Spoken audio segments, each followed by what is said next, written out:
All right, thanks for joining us. Everybody, welcome Don Norman.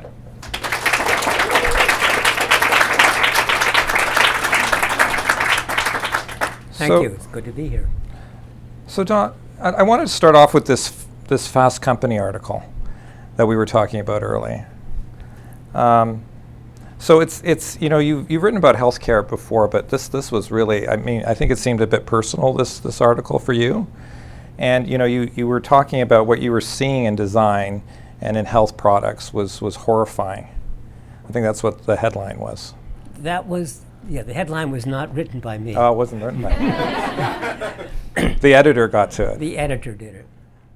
But was that fairly accurate? Like, how would you frame the current state?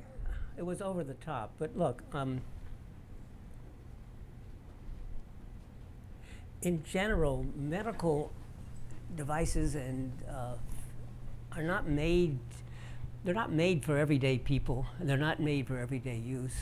In fact, I'm reading a book right now about the history of wheelchairs. It's really a book more about, it's not so much about wheelchairs as it is about the whole social acceptance of people who have disabilities.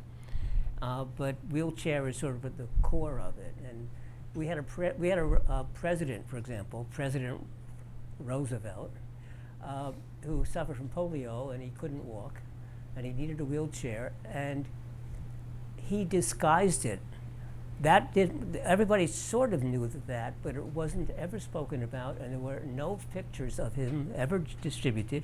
It wasn't until after he died that somebody wrote about this, that because it was considered a stigma. It was considered that he was afraid that if people saw that he couldn't walk, that they wouldn't want him to be president, because they assumed that if you can't do one thing, you must be, you know. So the whole social situation had been bad. And we also don't, so looking at the elderly, well, my father, he lived to 99, and he never wanted to go into a home because it was filled with old people. And when you go into homes and people use walkers, a lot of people who need walkers refuse to use them because they are so ugly. They're a sign that, look, I'm incapable of doing simple everyday things like walking. And why? So there isn't a single walker that I would want to use. And that's a design problem. It's a simple design problem. Why can't we make these walkers that are elegant and wonderful and so useful that actually I want it so that teenagers would say, I want one too. Because we shouldn't make things for people who have difficulties. We should make things that help us live our lives. There's a wonderful book by a woman called Kat Holmes called Misfit. And she argues that everybody is handicapped now and then. So we have all these electric scooters on the streets. I don't know if they're in Toronto, are they? Almost, not yet. Not yet, but they will be. But you have a lot of the bicycles that you can just pick up and ride. Well, what if you only have one hand? Can you ride a bicycle? Well, not really, not safely. Well, lots of people only have one hand because I'm carrying my packages, or I'm carrying my baby, or I'm carrying something. And so she's pointing out that a lot of the ailments that we think are medical, no, we all have those problems. And she says there are 3 different kinds of being misfit, and one of them is that it's permanent. I can't walk. Or I broke my arm, so I can't use it, but it'll get healed. I'll be back again. Or it's situational. I'm carrying my baby. So I was saying it's about time we rethought of how we design things. And I want things that we can design that people are proud to use. By the way, eyeglasses are like that. There was a time when people were ashamed to use eyeglasses. And, but they became a fashion accessory. In fact, became a big business. And hearing aids the same way. It's only recently that people accept hearing aids. So what can we do? How can we change this? That's what this article was about. And yeah, I made it personal.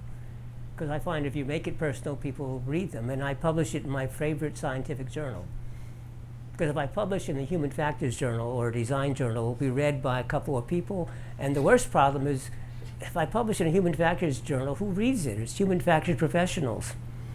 they're not the ones who need to know the message. So I publish in Fast Company, and the last time I checked with my editor, it was read by 200,000 people.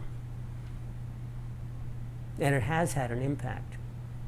So that's a long answer to your simple question. But you know, I always figured that you know, this demographic bulge of the boomers, who I'm always picturing Bill Clinton, because he's sort of the leading edge of the baby boomers, that somehow that demographic push would get us into this, and he's had like triple bypass and he's had medical issues, but that the market and design would evolve to and cater to that. It's bizarre. There's a famous saying among old people that everybody wants to live forever, but nobody wants to be old. And so people who have ailments don't want to admit it. And if you know, we do lots of projects at the university of looking at old people. We did 2 big projects with, in fact, it's the electrical engineering department that's been most creative. We just finished one that IBM was involved in for getting development for people with Parkinson's disease. But the 2 previous ones were for people for healthy aging, help people. But if you ask the students when they start off, what is it, who's old? Well, anybody at 50 or 60 is old. And you ask, what does it mean to be old? Well, they can't walk, and they're very slow, and they don't know how to use technology. And so I was a really good mentor for them, because basically I would jump up on the stage and I would say, how old am I? 55? Okay, I'm 83. And I'm not atypical either, because in fact, as people are growing older, they're also healthier. Sure. And so, and any of the problems that elderly people have, you actually will find among people of all ages. And so what we have to do is not design for the elderly, we have to design for people to get along with their lives. And we haven't done that. We very seldom,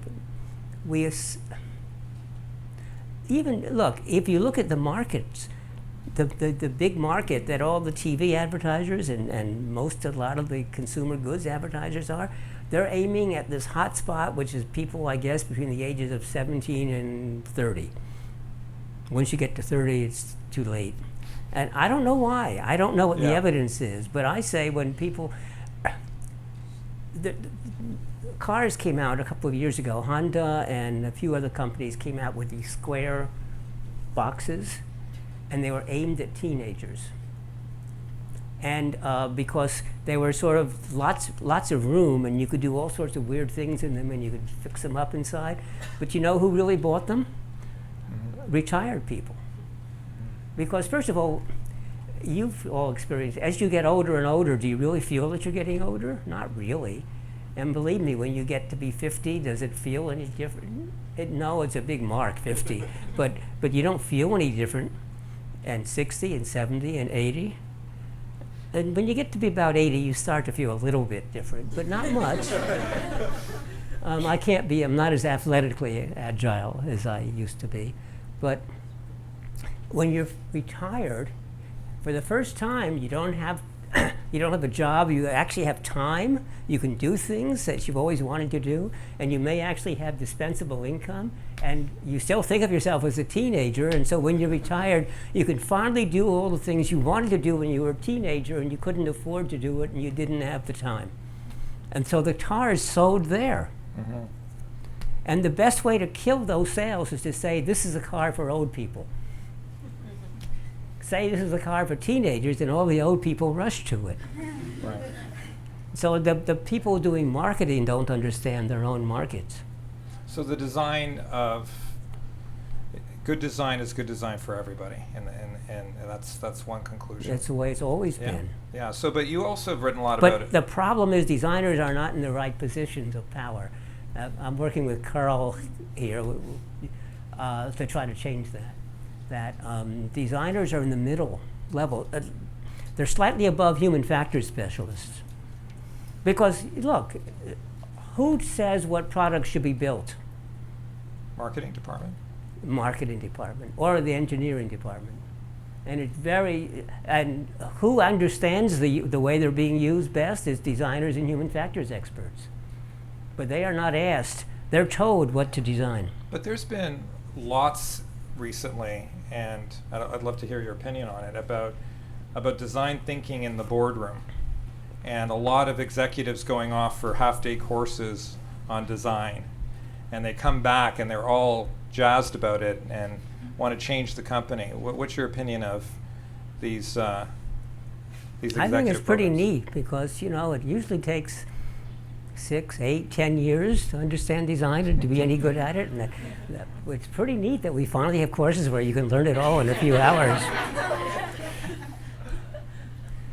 I think we ought to do that with human factors courses too, But generally, do you feel that it's had any impact that we're talking about design in the boardroom at the executive table, that companies are changing their ways? There are two sides to it. One is, when I first heard the phrase design thinking being bandied about, which was a marketing term developed by IDEO, my good friends at IDEO, the Kelly brothers. But I was against it because I didn't think there was anything special in design thinking. I said that's what creative thinkers have been doing for thousands of years in every field, whether it's literature, art, science, technology. I've changed my mind though, because when I say I'm a designer, people say, oh, you make beautiful things. Actually, I'm completely incompetent at making beautiful things. That's not my talent. I think of design as a way of thinking and a way of solving problems and asking, are you solving the right problem? And so on. And that, by the way, is easy to give a lecture on and easy for people to come to class and hear about and say, oh, I understand. But it will take many, many years before they understand how to actually manage that and do it. Sure. So, but I decided that the word design thinking was a good one because it took you away from design as making something beautiful to recognize that design, oh, it's a way of thinking and approaching problems. So that's what's good. What's bad is the notion that I can take a short course and now be a design thinker. So it has its good side and its bad side. And one of the real problems is it's the problem of expertise, is that if you know too little, you think you know it all, but you don't. Right.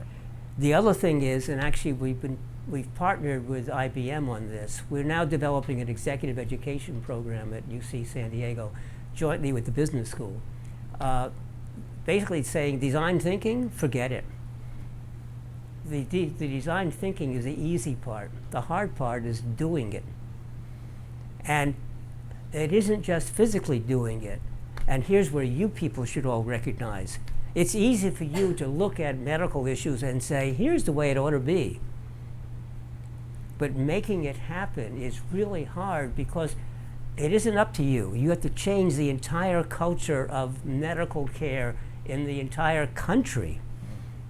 And actually, it's probably the world, because Canada is a complex country, but the problems are the same across the world. And so, in order to do design properly, yes, we need good design thinking, but yes, we need good design doing, but yes, we need to change the culture of the institution that's going to be implementing it. And that's what's hard. So let's get into maybe some of the work that you're doing at the design lab at UCSD. Is that, and this notion, and we struggle with this all the time.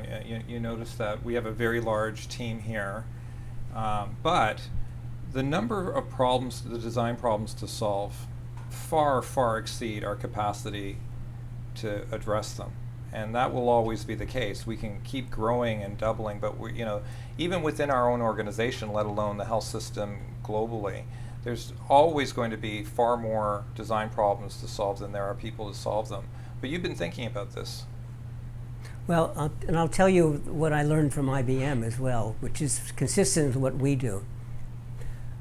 It's easy to find lots of cases where, oh wow, this is badly done, and moreover, I think I know how to do it better and I can really help you. We don't do that. What we do is we wait for people to come to us, because it's what I was saying before, that the hardest part is the culture of the organization. And so we want people who say, we understand the need and we'll work with you to make sure it gets done and gets implemented. And so we started off in radiation oncology. we didn't do an analysis of where should we start, but they came to us. And they understood what we could do and what the issues were, and they asked if we would work with them. And in IBM, what I was told was that they have a relatively small group. It's only about, 2,000 designers roughly. Well, IBM, I don't know how many employees they have, 100,000? 380,000. So 2,000 is a relatively small number, and they're all across the world. So what they do is they wait till somebody comes to them and say, we need your help. But they say, we will not work with you unless your people take our training course. And your people means everybody, from the bottom to the middle level managers, to the senior managers, to the CEO of the company. Because you want that whole vertical slice to understand what's going on and to be supportive of what's happening. And however, the design group has already taken care of the CEO and the C-level executives, so that's already been done. They've all taken the course. Because unless you get everybody behind in understanding, in fact, design is bizarre. If you're a manager and you have a bunch of designers, you're going crazy unless you understand it. The standard story, I say, is, look, we have a product, we have to deliver it. It has to get it out for the Christmas buying season. We only have, whatever time. It could be 6 months, it could even be 2 years, it doesn't matter. Norman's law is that the day the product team is assembled, it's over its budget and behind schedule. There's never enough time. So what are you going to do? And so the managers come into the design group and says, here's a wonderful problem, we need your help. So how much time do you need? And they will say, 6 months. And you'll say, no way. And you'll bargain, and eventually you'll give them 2 months. And okay. And then the high-level manager goes away and comes back in a week and says, so, what are you doing? Well, we're trying to understand the problem. I told you the problem. What's the issue? Well, we're thinking about it. And they're all over the place. And you come back the second week, and where are you? Well, we're still working on what the problem is. And the third week, well, we think we understand the problem. And the fourth week, yeah, we now understand the problem. We ready to go. You've wasted half your time just trying to understand the problem. And now you come back again. Most people would give up at that point. And where are you? We're all over the place. We're trying to figure out what we should do. And the fifth week, et cetera, the sixth week and the seventh week, and they're still all over the place. And the important thing that the manager has to do is to recognize, to have faith in the design team.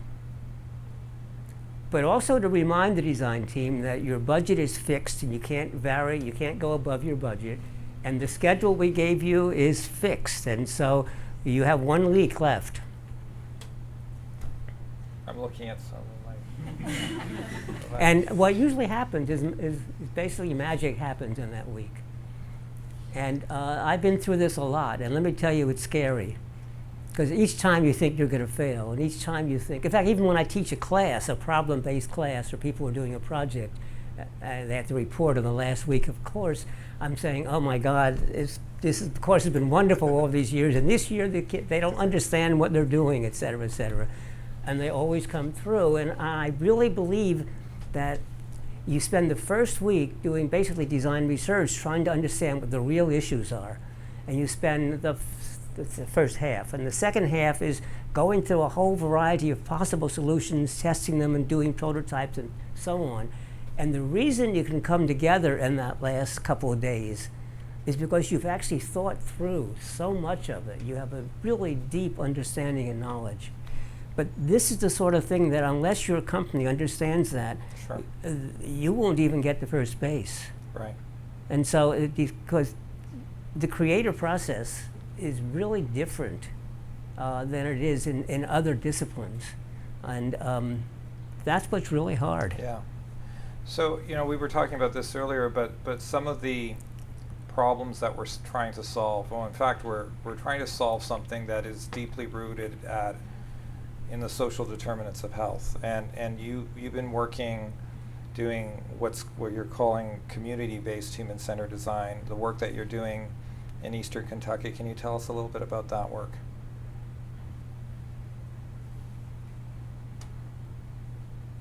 No. Okay. Next question. But I'll give you a story which will apply to Eastern Kentucky, Okay. but around the world. I don't like the way that we do design right now. So I'm a proponent of human-centered design. I actually like to think I'm one of the inventors of human-centered design. And there are 4 major principles of human-centered design. One of them is focus on the people. Second is focus on the right problem. And usually the problem that you're asked to solve or that you see, those are the symptoms, not the real issue. So you have to focus on the people, but make sure you're getting to the underlying issues and at the level that is one of the causal issues, but also that you can do something about. Third is everything's a system. Things are all interconnected. And fourth is you're not going to get it right. And so you're designing to be flexible, and that's why we do lots and lots of prototypes, rapid prototypes early on. We don't wait till we understand it, we build something, we test it and see it's wrong, because then it's too late to change. So we do. That's why we do Wizard of Oz studies and paper prototypes and rapid prototyping. Those are the 4 principles, but how they are applied, it doesn't matter how they're applied. You could actually build your prototypes on day 1. As long as you build it to throw away, that you could learn to ask what kind of questions to ask. And one of the problems with the designers, though, is they love to be told the problem. They love to go off and do their design research and understand what's going on, come back, figure out what the kinds of solutions, test them out, and then give them back to the people. And then you send your marketing people loose to tell the people that we have the solution to the problem that you didn't know you had. And you should be happy, right? Well, I just gave a talk in India where I explained how this works. I said, you know, aren't you very thankful to the English? Because the English came to India and they saw that you were backward and uneducated and incapable of running a country, and they said, oh, we can help you. And they taught you about government and about bureaucracy and rules and regulations. And wasn't that a good thing for India? You can imagine how the Indians felt. That's why there's a Gandhi Museum in Ahmedabad. But that's what designers do. We come in saying we know the answer.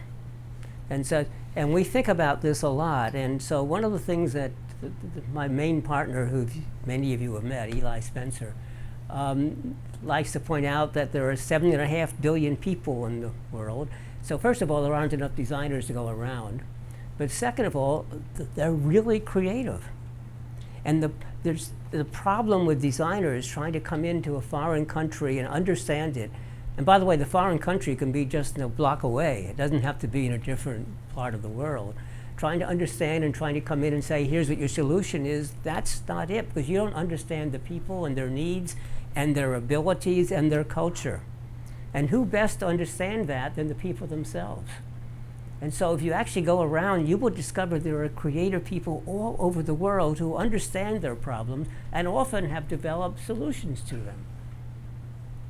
Now, their solutions have problems, but they're a way to build. And here's the problem. First of all, well, I was in India, and I spent 2 weeks going around in the everyday, what I thought were the really poor slums of India. Later on, my friends laughed at me, said, no, you were in the middle class. But I met with a group, spent a day with a group that calls themselves the Ugly Indians. And what they try to do, and this is in Bangalore, people throw their trash on the streets, or rather, not on the streets, but on the little grass or weed-infested areas to the right and left of the streets. And they also, the men urinate there. And they also chew betel nuts, whatever, and they spit again, on the walls. And so there's this red spit that you spit out. And so there's a lot of ugliness that goes on. And so what they do is they actually manage to stop that. And they do it by they clean up the area and they plant grass and plants, and they also paint the walls with colorful designs, and that stops people because people don't like to mess up something that looks like it's neat and taken care of. They throw the trash at places that look like it's a place to throw trash. And they're very effective, and they do it without getting permission. And they do it all in 3 hours, and actually, when the newspapers discover them, they refuse to get publicity, but they'll talk about it, and then who's in charge? What they will do is they'll name the person in the government whose permission they did not get, but who's responsible for it. The point is, and they give that person credit, and that's a brilliant strategy because that means the government likes them. But what they're doing is they're really good, and we want to use them and build on what they do, but they've cured the symptoms. Why are people throwing trash there? Well, because it looks like a place to throw trash. Well, no. What else do they do with the trash? There's no good place for them to throw it. Why are they spitting there? Why are the men urinating in the streets? Now, wait a minute. What about the women? So actually, I went and asked that question. I went around and asked the women, so what do you do? Oh, men can piss any place they want, but not women. We can't do that. So therefore, we're careful not to drink water, not to drink fluids. And we also learn how to hold it in when we have to. And both of those are bad medically. But and I asked my friends, well, so why aren't you helping the women? Well, because they're not pissing in the streets. So here's what we can do. As we ought to be mentors and facilitators. And so we bring in the health experts, we bring in the city planners, but we don't tell people what to do. We try to help them do what they're doing. We train them, we provide learning materials, and one of the most important things I want to do is provide an educational network so people can learn. And what's the most powerful educational network in the world? YouTube. The problem with YouTube, though, is you can find too much often, and you don't know which is the best, and so it should be curated. And but let the people themselves determine the issues, but we should help them advance because the local people have great, wonderful creativity, but they don't have enough ability to get to the core issues, and they also don't have enough ability to treat it as a system because that requires more people and more combined effort. So that's what I call community-driven design. It's a combination of bottom-up design from the people and top-down design, the experts, but the experts, again, are facilitating and educating and mentoring. And then there's a bit more to it, but that's enough for this story. So we are trying the same thing in Appalachia. We did send out our expert anthropologists who spent many, many months touring Appalachia. The area we are, Appalachia is a huge section of the United States, so the different sections are different. In fact, we say Appalachia, where we are doing it, they call it Appalachia. And one of the things we're starting to understand is these people pride themselves on their independence. They don't want someone to come in and help them. They pride themselves that they can take care of themselves. Second, they are very close to their family, their extended family. And the extended family can include simply people who have been neighbors for several generations, even though they may not be related. And third is a lot of the work gets done in the churches. And there's lots and lots of churches, and the churches are a very powerful social group. So that's where we have to work. And we are working with the physicians in the University of Kentucky Cancer Center, and they are outsiders. They aren't trusted because they're in Lexington, Kentucky, which is a couple hundred miles away. They're not in the mountain area, and their accents are different. And so to show you how complex it is, I met a woman at UC San Diego who grew up in Appalachia. So we were talking to her about the issues that she faced, and her description sounded just like the place where we're working in Kentucky. And she said, well, no, it couldn't be the same because I'm in North Carolina. And so, well, gee, it sounded similar. So how far away are you? She said, oh, I don't know. It must be a huge distance.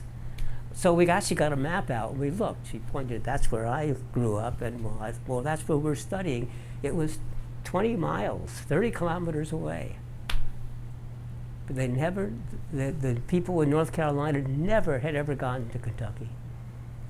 They're different cultures, and the answers are different. So this is a really hard problem, because that's why I didn't want to talk about Appalachia. I want to say that the issues, though, are complex, and you have to build on local knowledge and local cultures and the way they work, and with people they trust. And that's really hard. But the same issues. This describes work that applies all across the world. I mean, Eli has worked in Africa a lot, and one of the stories he tells about working in Africa, he helped build the medical system, he thinks. And he said one day, a year later, he's out drinking with his good friends, the physicians from, and he said, well, what can we really do to really help you advance your medical system? And the answer was, go home. Come back as a friend. I'd love to go out drinking with you. I really like you as a person, but we have to solve our own problems. And that's what you're going to find even in the medical system here in Toronto, or in Canada, or in the United States, that they have to solve their own problems. Now you can guide them. So that's what we've done in radiation oncology. We act as guides, and we help them recognize the solutions to their problems. We often decide what we think is a solution. And then we've been pretty good at this, being very clever about having them come up with the solution. It's tempting to go in and try to find, with our skill set, like as problem solvers, to try to solve their problems, but you're absolutely right that if anything, it's going to be a temporary solution, and building that capacity locally is so important. So I want to ask you, we have a lot of students in the audience, and you know, obviously there's faculty here as well. If looking at the engineering schools, comp sci, design schools, the business schools, and looking especially maybe at even, I think, the undergraduate level, what would you change, or what would you inject, or what would you take out of those curricula? Well, it just so happens. I have written lots of articles saying design education must change, et cetera, et cetera. But I was just asked to write an article for a special issue of the journal SHEJI. Most of you have never heard of it, SHEJI, which in Chinese, I'm told, means design, or something close to it. Anybody here know Mandarin? And I don't pronounce it that way, so I'm not pronouncing it properly. Anyway, it's a journal that's published in Tongji University in Shanghai, but it's, in my opinion, the best design journal that exists. It's not well known yet because it's only in its second or third year, and it's just finally becoming now accepted by the, it takes a while for journals to get into the citation indexes. So there's going to be a special issue on design education. And so actually I'm starting to write down what we think should be changed. One problem in design is that there are sort of two levels of design. One of them is practitioners. And the traditional design education is to become a good craftsperson. And so you spend a lot of time learning the skills of the craft. And as a result, the designers can build beautiful, wonderful things. And, that are wonderful to have, wonderful to own, wonderful to look at, wonderful to hold. But these designers, they don't know anything else, because you get 4 years of training. I mean, it takes a year to learn how to draw in the design way. I mean, some of you know what I'm talking about. First you learn two-dimensional drawing, and you can spend a week drawing straight lines, and then you could graduate to circles or the rectangles, and it just takes forever doing these things. But the end result is, if you look at great designers, they're always sketching, and they're just sort of incidentally sketching. And I've been working with a lot of designers who, as you're even trying to explain the problem, they're drawing pictures and sketches. But they do it automatically. They're just brilliant and wonderful at it. And this is really powerful skills, and designers end up with a great deal of imagination and creativity, which they develop through this craft training.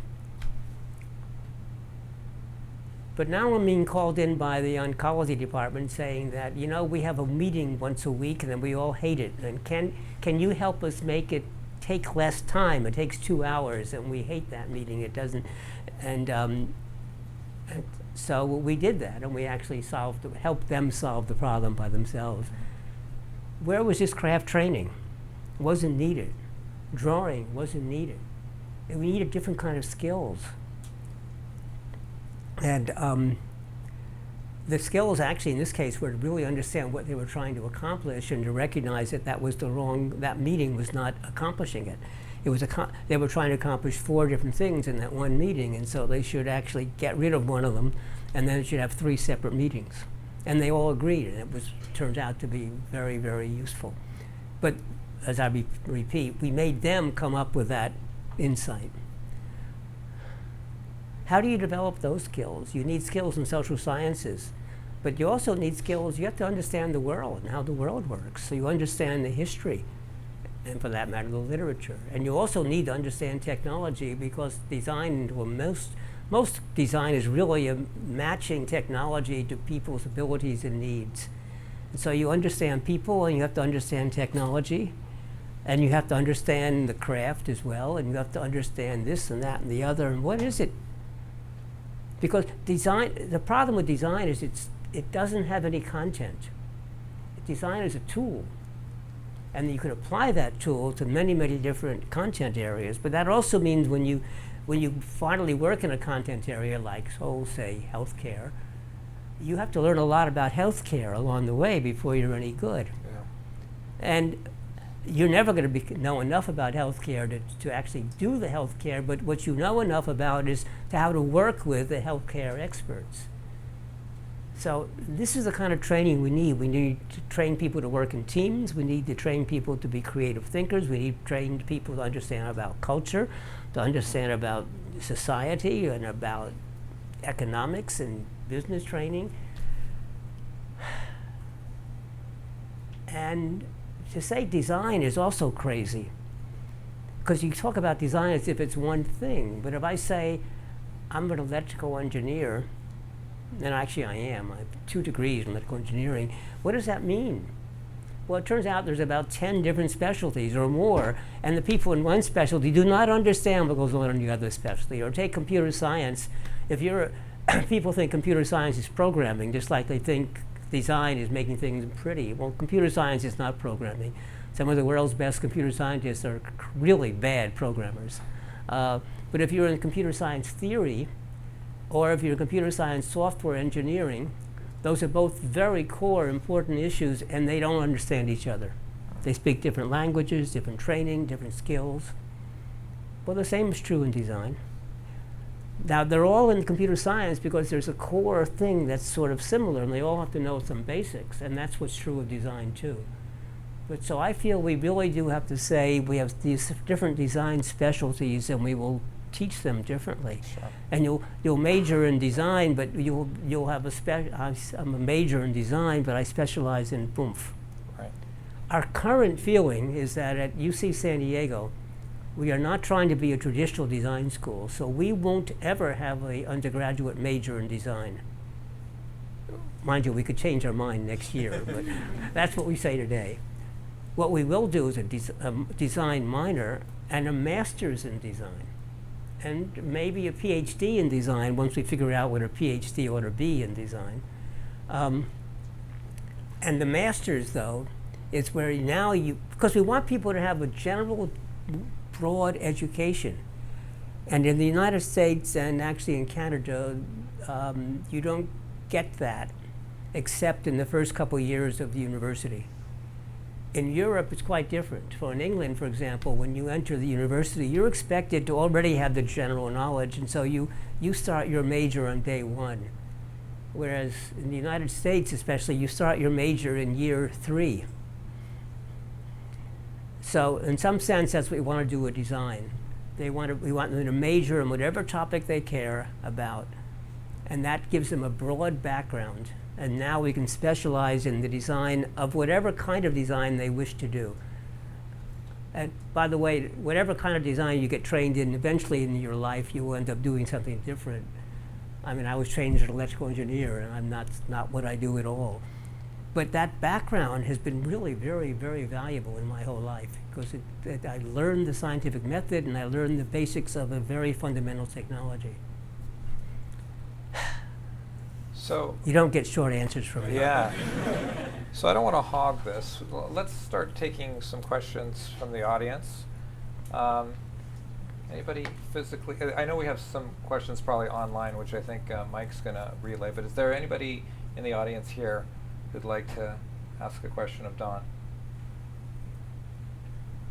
Anybody? You didn't give them much preparation time. Oh, they knew this was coming.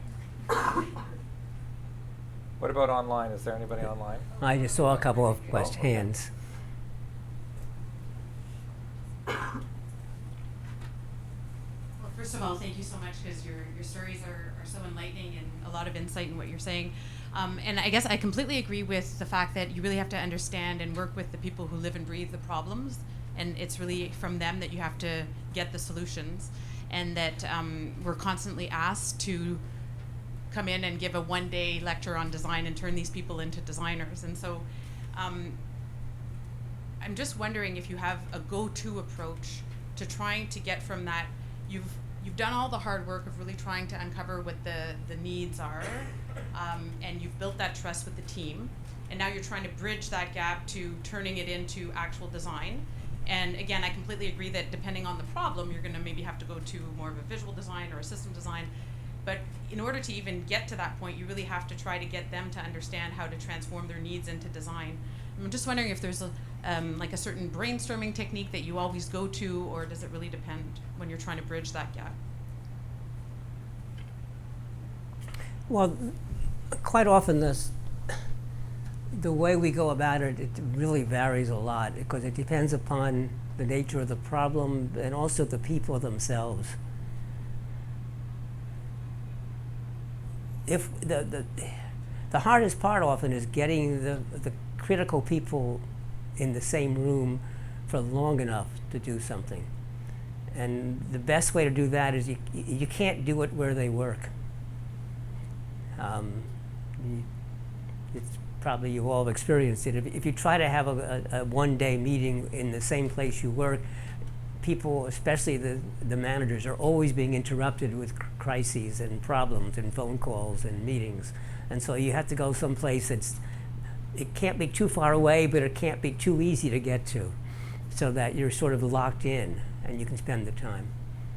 But I like to, my ideal meeting, the shortest ideal meeting I have is a day and a night.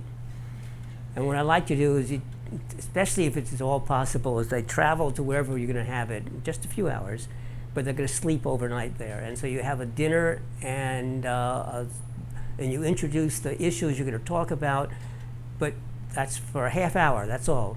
And then there's drinks, and you ever get to know each other, and maybe a bit of thinking. And then you spend the next day on the issues. Or alternatively, you start in the morning, and you go through the day, and I've had this happen many times. It's kind of a version of the way designers work. And in the evening, everybody is really unhappy because we've had this problem and we don't have anywhere near to a solution. But they're far away from home, and so they're going to sleep overnight, and then they're going to have a morning session and then go home. And what always happens, and I don't know how, is that I feel it's essential that people are really frustrated and they think that they've wasted their time. But they haven't. they've actually been thinking hard about the issues. They just don't know what to do with them. Because that evening, a lot of them will get together by themselves. And that next morning, guess what? The answers show up. But what you have to do is you have to teach people to say, okay, in eastern Kentucky, in Appalachia where we are, we have the highest rates of lung cancer in the country. And that's true in the United States. So why is that? Well, because they smoke a lot. Oh, and by the way, they drink a lot. And oh, by the way, they eat fast food a lot. Oh, and by the way, they don't get much exercise. So what should we do about it? And then lots of people will tell you how we should instruct them about the evils of smoking and the evils of drinking and the importance of getting exercise and so on. They all know that. That isn't the answer. So, but again, if you can get the people in the audience to start, because they will immediately, when they hear the issues, they will immediately tell you the solutions. And they aren't bad solutions, it's just that that's not what the real issues are. Telling people that smoking is dangerous for you, well, every smoker in North America knows that, right? So why do they keep smoking? And the answer is, well, they try to stop smoking, but it's not easy. So what are the real issues, though? Well, in Appalachia, it turns out that, well, you know, by the way, it isn't that they just have the highest amount of lung cancer, they also have the highest amount of diabetes, and they also an opiate addiction, and heart disease. Because actually that combination goes all together with one. It is a very common combination. So what are the issues? Well, they're remote. They're far from high quality health care. There's a lot of health care, but the cancer center is a couple hundred miles away, and they have very narrow roads in the mountains, and in the winter when it snows, you can't go through. They're snowed in for sometimes 3 or 4 months. And as you keep looking, what are the economic conditions? Well, they used to have jobs in the coal mines, and the coal mines have all shut, and they don't have jobs. Now the FCC came in and looked and said, oh, they don't have internet. So the FCC is sponsoring, that's the Federal Communications Commission, is also sponsoring our research, because we're going to put it in the internet. That's a solution, and we can do remote diagnosis and remote treatment. Well, but that's not the real issue is. That may be part of the solution, or part of a solution. There's not going to be a single solution. But again, we need the people there, and so we have found, guess what? The FCC is wrong a little bit. They do have internet here and there. And so the local people who brought in the internet, well, we let them build it out, and we're working with them. So we're working in the churches, we're working with the local people. But again, it's a hard problem. I don't have a real answer. And I'll tell you one of the things that our anthropologists will tell you about what I've said. Don doesn't really understand it, and you know what? Let's make sure Don keeps away. Actually, one other person told me this, that we should not go in and we shouldn't spend any time there, because it's the same problem getting the course in design thinking. If I go to Appalachia and spend a week, wow, a whole week, I will think I understand what's going on, and I don't. And so I'd rather know that I don't know because I haven't been there than actually spend a week and say, oh, I see. Now that's, I'm not, there's no way that I'm going to do that. But I will, I can't work in an area without actually being there and understanding a little bit. But I'm not going to pretend that I understand it. I'm going to be very careful. So what I'm trying to, so where do you learn these skills? Well, actually, I've met the chair of anthropology, and I was describing what our anthropologists have been doing, and I talked about some of the stories she told about how she spent 3 days with a person. She went to the person who had brought in the internet and asked him about the internet provisions and how we managed to do this and so on, and he refused to answer. and he talked about the quality of bourbon, and he talked about versus the moonshine, and then he went and showed them this, and he took her and gave her tours and so on. And it was only the third day he started to answer her questions, but he didn't answer her question. He told her the information that she was seeking. And when I told the chair of anthropology, because our anthropologist has a PhD from his department, he said, good, she understood my course. Knowing how to get information from people is not knowing how to ask questions. It's actually knowing how to become part of them and to live with them and understand them. And she spent many, many months wandering about, and not staying in fancy hotels, and going out and drinking moonshine, not the fancy, expensive bourbon, but the cheap moonshine that they make themselves, and going to the churches.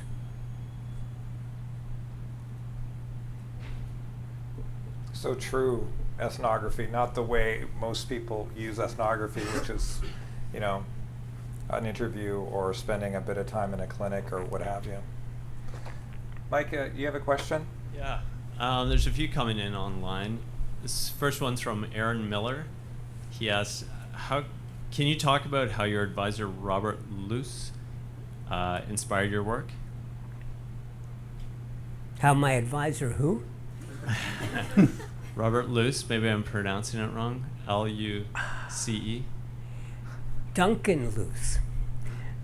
His name is R. Duncan Luce, okay. And I've never heard him called Robert.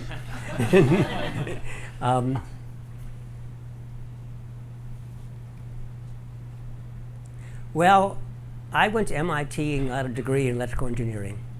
And then I really wanted to do computers and study computers, so I went to the Moore School of Electrical Engineering at University of Pennsylvania, where computers had been invented, the ENIAC computer, and there was nobody there who did computer science in those days.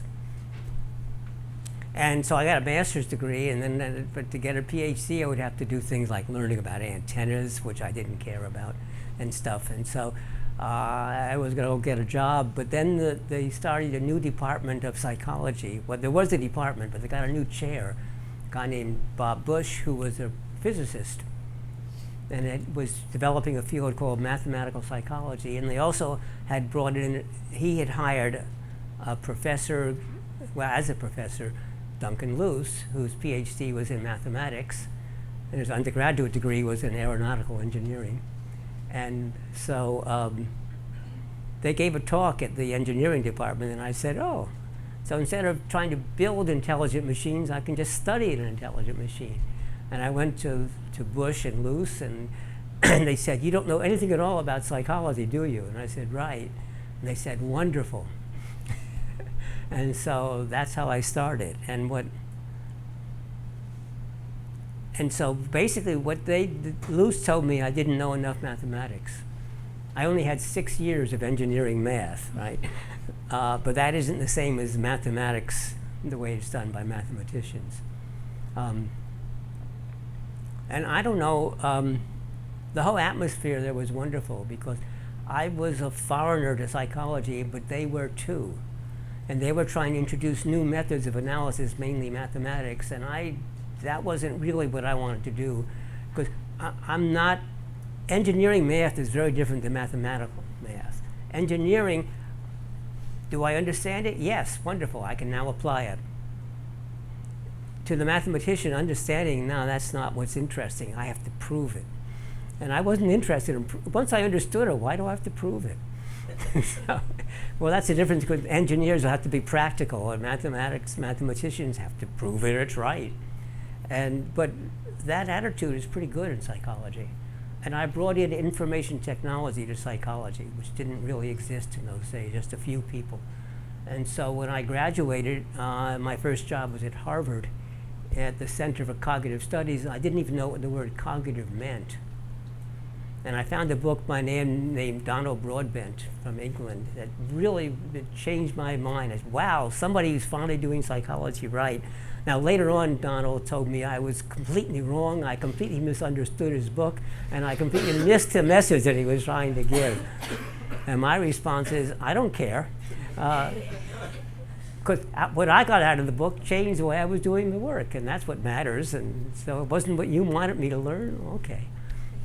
But so it was this combination. It wasn't Duncan Luce, it was that we were building a new field. And when my second job was University of California, San Diego, I got there before any students had graduated, a new university, and we started something called the Center for Human Information Processing. And I wrote a textbook called, in fact, with the person who came out of Toronto, Human Information Processing, which actually was a revolutionary textbook in its day. And yeah, that's it. So it isn't really Luce, it's the atmosphere. Luce went on, by the way, he's a wonderful, he once wrote a paper where he had this wonderful, elegant theory. He was fantastically elegant theory in which he said, here's what the theory predicts, those are the data. And here's an experiment done, which is really exactly what I'm talking about, and here's what the experiment is. Nothing to do with the data. But Luce published it. I mean, and that's really good. I think it really is. When you make a clear prediction out of really clear reasoning, and it's completely wrong, well, that's important for people to know. So that attitude, I think, has been very important.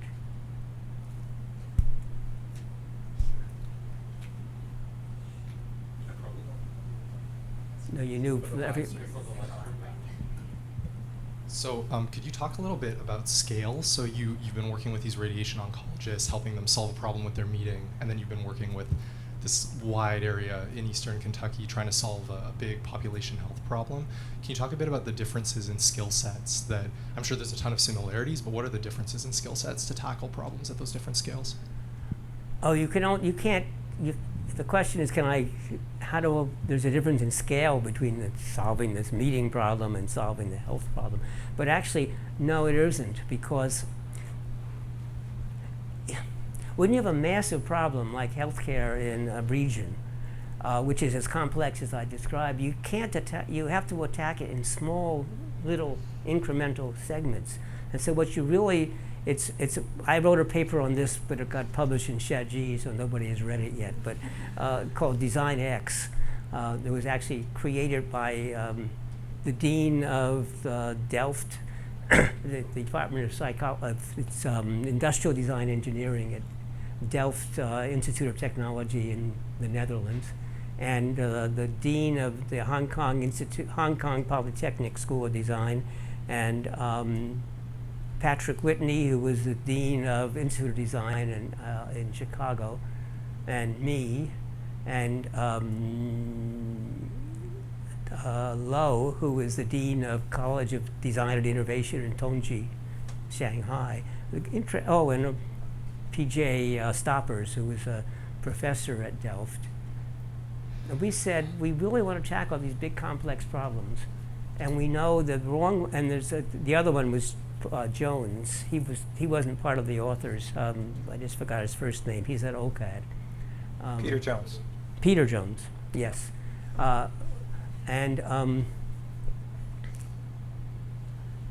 What you have to do, if you try to attack it, this is what the aid community across the world does.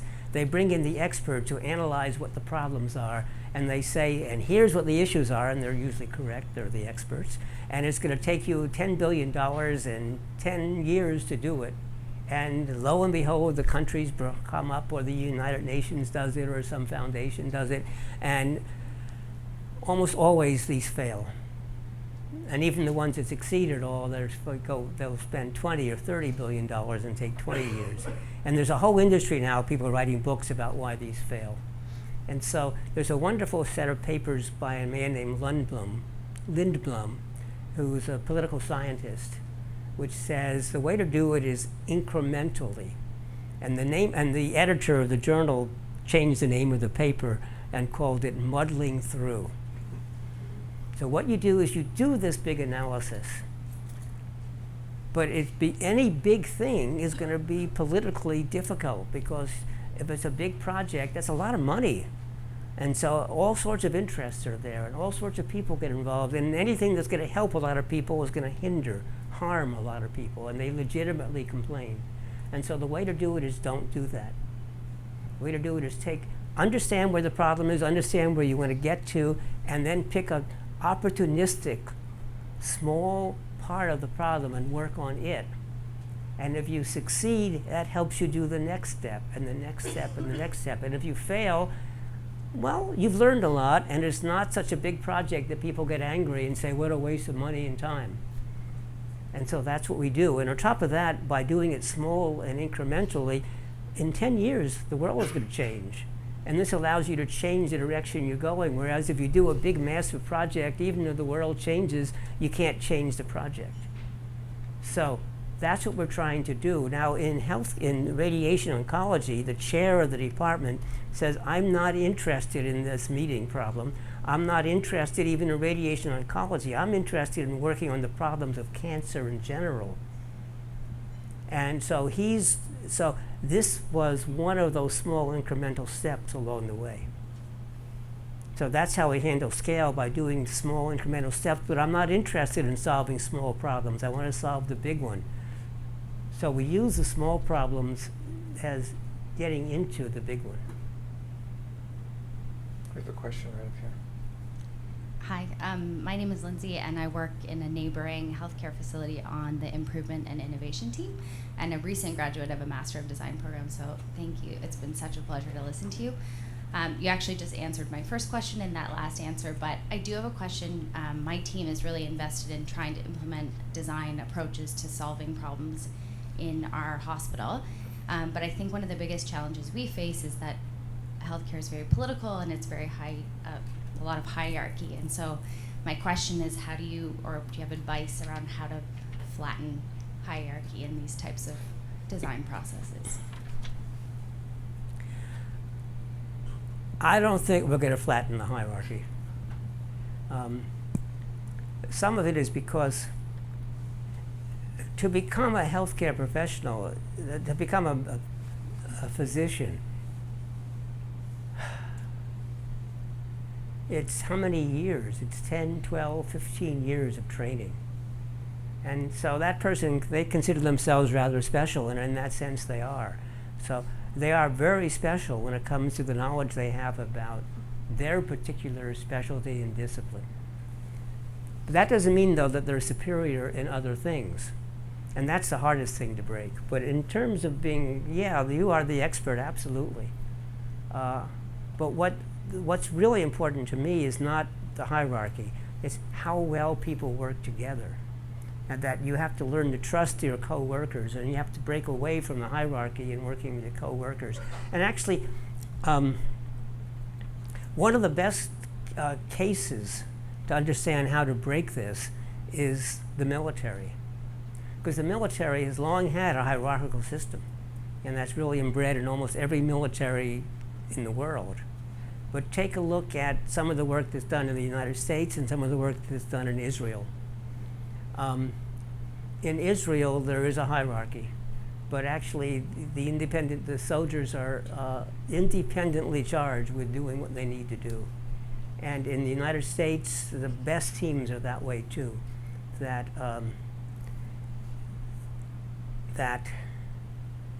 Well, there's a standard statement that planning is absolutely essential. But the plan that you do and all the work you've done in the plan, when you're all finished, throw it away, because plans don't last. When you actually start to execute it, the world is different. It isn't what you planned. All sorts of unexpected things happen. One of my standard statements is, one of the things you must always expect is unexpected events, because unexpected events always happen, and when they happen, they are always unexpected. So you can expect that there'll be lots of unexpected things. The problem is you can't predict what they're going to be beforehand. That's the unexpected part about them. And plans, therefore, don't work. But if you, therefore, train people to that when something happens, they know they can take over immediately. You don't have to ask anybody for permission. You don't have time. So the best team for doing this is often in emergency rooms, because there they have to act quickly. And so the nurse sees a problem, the nurse can handle it. And you don't have time to check with, even if the most senior physician is in the same room, you often don't have time. So you have to learn to trust each other and to build great teams, and that is doable. Getting around the hierarchy is harder. What you need to do, though, and this is happening now, is that people have to have respect for the expertise of the other people. You never went to college, but you're an expert at keeping this piece of equipment running, and I respect that because I need that piece of equipment. And so I'll ask you for help when I need it. That's what we need to do. And that's starting to happen. It really is. But it's slow. The Mayo Clinic, what, by the way, does this a lot. They're really good. They claim they can only hire physicians straight out of medical school. But once physicians have been in practice someplace else or some other hospital system, they're spoiled and they won't follow our general practices and they don't understand our culture. That shows you how hard it is. Now, actually, I was told this some years ago. I hope it's better now. I think we have time for one more question. Jules. Hey.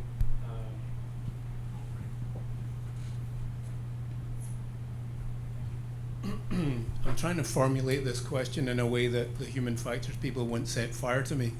I think one of the problems with design thinking or systematic approaches to design, as you pointed out yourself, is that it can seem like an equation. You do this, you do this, you do this, and then there's a solution. I came through design from sculpture, and I am very interested in how you can legitimize radical creativity in that process, which has legitimacy and gets buy-in. But when you're engaging in creativity, sometimes people just start being like, well, what? No, no. So what's your experience of inculcating creativity into design process? Well, this is a simplification, but actually I wrote a paper with Roberto Brigante once. He's a design professor at the Milan Politecnico. That there are two kinds of innovation. Again, that's a simplification. Incremental and radical. And basically what we teach all of our students, and in design, or for that matter, almost any field is where you're doing new things, is radical innovation, because people want to invent new creative things that will change the world. Well, how many new things come about that will change the world in your lifetime? I don't know, 10? 100? Even 100 over your lifetime is not very many. Most radical innovations fail. And they fail for lots of reasons. They may not fit the culture, they may not be ready for the time. There's lots of good ideas that have been kind of come out as products or processes or whatever over the years. If you actually look at them, a lot of them have failed. In fact, it's hard to find them because they fail and people don't write about it. There are a few people who try to collect and write about them. Radical innovation requires people to change, and so one of the things I tell when I advise startup companies with radical ideas, if it's a really good radical idea, expect that it will succeed and change the world in about 20 years. So you have to have a lot of money and a lot of faith to stick with it. So the xerography, the Xerox machine, it took about 20 years. And the idea was around and it was starting to work, and he tried to sell it, can't remember his name, he tried to sell the idea to Kodak, who turned him down. I think IBM too turned him down, silly ideas. He started his own company finally. It wasn't easy. When I first joined Apple, there was this radical new product, and I said, wow, that's going to change the world. And Apple released it as a product and it failed. They released it a second time and it failed. They released it a third time and it failed, and Apple said, we're not going to do that anymore. I was right. The product would change the world 15 years later. It was a camera that didn't require film. And when I tell this story to especially undergraduates, they don't even know what film is. And I can go on and on and on, but the point is it was too soon. And it wasn't very good. Because the first ideas, if it's radical, are not very good. The technology wasn't there. The infrastructure wasn't there. And so 20 years later. But Apple gave up. Fortunately, other companies kept trying and trying and trying. So that's hard. And you're in the creative, the ones that change the way you're working may be the right idea, but you have to be very patient. And don't forget, not only you have to change people's culture and the way they think and what they're doing, but often those very first attempts are not going to be that good. I mean, for example, when we took pictures with the first digital camera, the camera only would hold 8 pictures. That's okay. A roll of film usually was 8 pictures. You couldn't see the picture you had taken. There was no screen at the back. That's okay. No cameras had a screen. But what did you do with the picture? It's in the camera. Now what? How did you get it out of the camera? Or how did you get it? I'm a builder, and I just saw this problem where I need the architect to tell me what to do, and I took a picture of it. How do I get it to the architect? Oh, well, I go find a telephone, and I have this acoustic coupler, 2 suction cups, and I take the handset and I plug it on this, and I dial up, and I send the picture at 110 baud. You don't even know what baud means. That means 11 bytes a second. Not kilobytes, not megabytes, 11 bytes a second. It took forever. And then what do they do with it there? Inkjet printers didn't exist. And for that matter, color displays were rare. Technology wasn't there. You had to build up everything. So I guess my answer to your question is be patient. That's not what you wanted to hear. You don't have time. On that note, let's thank Don Norman.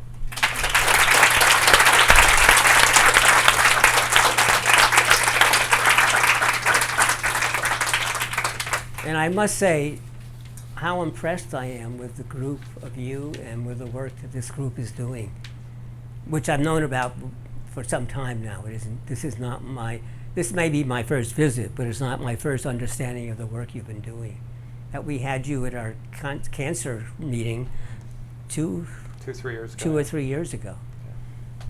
So thank you. Well, thanks for that, Don. So Don's sticking around, so